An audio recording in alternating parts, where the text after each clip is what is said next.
নমস্কার বন্ধুরা, সুনিতার হেসেলে সবাইকে স্বাগত।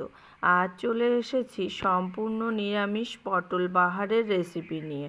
পটলের এই নিরামিষ রেসিপিটি একবার না বানালে সত্যি আফসোস থেকে যাবে। দুর্দান্ত স্বাদের গরম এক থালা ভাত শুধু এই দিয়েই খাওয়া হয়ে যাবে। আশা করছি আপনাদের এই রেসিপিটি খুবই ভালো লাগবে। চলুন তাহলে রেসিপিটি শুরু করা যাক। এখানে দেখুন আমি পটল নিয়েছি, পটলটার আমি দুই সাইড একটু চিড়ে নিয়েছি। এবার এই পটলের গায়ে আমি লবণ আর হলুদটা খুব ভালো করে মাখিয়ে 5 থেকে 7 মিনিট মতো রেখে দেব। এই পটলের 5 থেকে 7 মিনিট লবণ হলুদ মাখিয়ে রাখার মধ্যে আমি একটা মশলা তৈরি করে নেব। তার জন্য এখানে দেখুন আমি নিয়েছি কয়েকটা কাজু বাদাম, আর নিয়েছি 2 চামচের মতো নারকেল, আর নিয়েছি স্বাদ অনুযায়ী কাঁচা লঙ্কা। এইগুলোর আমি একটা পেস্ট তৈরি করে নেব। এবার চলুন রান্নাতে ফেরা যাক। এখানে আমি একটা কড়াই বসিয়ে দিয়েছি, কড়াইতে দিয়ে দিয়েছি সর্ষের তেল।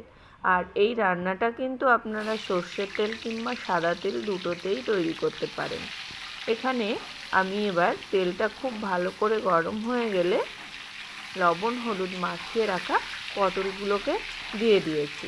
এবার এই পটলগুলোকে আমি মিডিয়াম আঁচে খুব ভালো করে একটু ভেজে নেব। দেখুন পটলগুলো কিন্তু খুব ভালো করে ভাজা হয়ে গেছে। আমি মিডিয়াম আঁচেই পটলগুলোকে 7 থেকে 8 মিনিট ধরে খুব ভালো করে আমি ভেজে নিয়েছি। এবার এই পটলগুলোকে আমি তুলে নেব। দেখুন পটলগুলো আমি তুলে নিয়েছি। এবার ওই একই তেলের মধ্যেই আমি রান্নাটা করব। তার জন্য এখানে আমি ফোড়ন দিয়ে দিয়েছি কালো জিরে, আর দিয়েছি সামান্য একটু পোস্ত। কালো জিরে আর পোস্তটা একটু ভেজে নেব। পোস্ত দিয়ে সুন্দর যখন একটা গন্ধ বেরোতে শুরু করবে, তখনই আমি এর ভেতরে তেলের মধ্যেই আমি দিয়ে দেব পরিমাণ মতো হলুদ গুঁড়ো, আর দিয়ে দেবো 1/2 চামচ কাশ্মীরি লঙ্কার গুঁড়ো। তেলের মধ্যে লঙ্কার গুঁড়ো আর হলুদটা দেওয়ার পরেই আমি মশলার পেস্ট এখানে দিয়ে দিয়েছি। খুব ভালো করে একটু মিশিয়ে নেব। এবার আমি এখানে দিয়ে দেব মশলার একটু বাটি ধোয়া জল। মশলাটা খুব ভালো করে কষিয়ে নেওয়ার জন্যই আমি এখানে সামান্য একটু জল ব্যবহার করেছি। যেহেতু বাদাম দেওয়া আছে, তার কারণে এইভাবে অনবরত নাড়তে নাড়তেই মশলাটাকে খুব ভালো করে কিন্তু কষিয়ে নিতে হবে।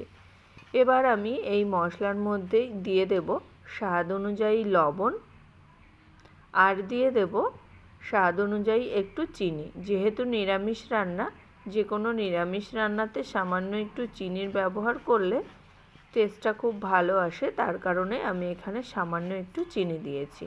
এবার আমি মশলাটাকে লো টু মিডিয়াম আঁচে খুব ভালো করে একটু কষিয়ে নেব।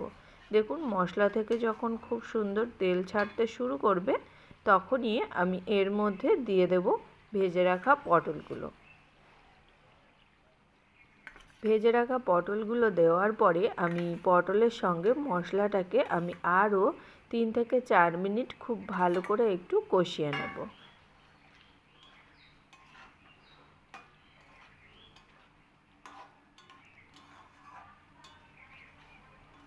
দেখুন আমি 3 থেকে 4 মিনিট মতো মশলার সঙ্গে পটলগুলো কিন্তু খুব ভালো করে কষিয়ে নিয়েছি। মশলা থেকে খুব সুন্দর একটা তেল ছেড়ে গেছে, আর পটলগুলোও কিন্তু খুব ভালো করে কষানো হয়ে গেছে। এবার এর মধ্যে আমি দিয়ে দেব 1 কাপের পরিমাণে গরম জল। আর অবশ্যই এই রান্নাতে একটু গরম জল ব্যবহার করার চেষ্টা করবেন। গরম জল দিলে তরকারির টেস্টটা কিন্তু খুব ভালো আসে। খুব ভালো করে মিশিয়ে নেব। মিশিয়ে নিয়েই আমি এখানে ঢাকা দিয়ে রান্না করে নেব মিনিমাম 10 মিনিট মতো। পটলগুলো সুসিদ্ধ হওয়া পর্যন্ত আমি রান্নাটা করে নেব। দেখুন আমি ফিরে এলাম 10 মিনিট পর। পটলগুলো কিন্তু খুব ভালো করে সিদ্ধ হয়ে গেছে। আর আরেকটু আমি এখনও একটু গ্রেভিটা অনেকটাই ঘন হয়ে গেছে, আমি আর একটু ফুটিয়ে নিলেই কিন্তু তৈরি হয়ে যাবে আমাদের পটল বাহার। তাহলে বন্ধুরা দেখুন তৈরি হয়ে গেল আমাদের নিরামিষ পটল বাহার। এটা কিন্তু যে কোনো নিরামিষের দিনে এই রকম পদ যদি একটা পাতে থাকে তাহলে কিন্তু আর কোনো কিছুরই প্রয়োজন পড়ে না। তাহলে বন্ধুরা আমার এই পটল বাহারের রেসিপিটি কেমন লাগলো অবশ্যই কিন্তু কমেন্ট করে জানাবেন। যদি ভালো লেগে থাকে তাহলে একটা লাইক করবেন আর সাবস্ক্রাইব করে পাশে থাকার অনুরোধ রইল। তাহলে বন্ধুরা আজকের মতো এই পর্যন্তই। আবার দেখা হবে নতুন কোনো রেসিপি নিয়ে। ভালো থাকবেন, সুস্থ থাকবেন। ধন্যবাদ।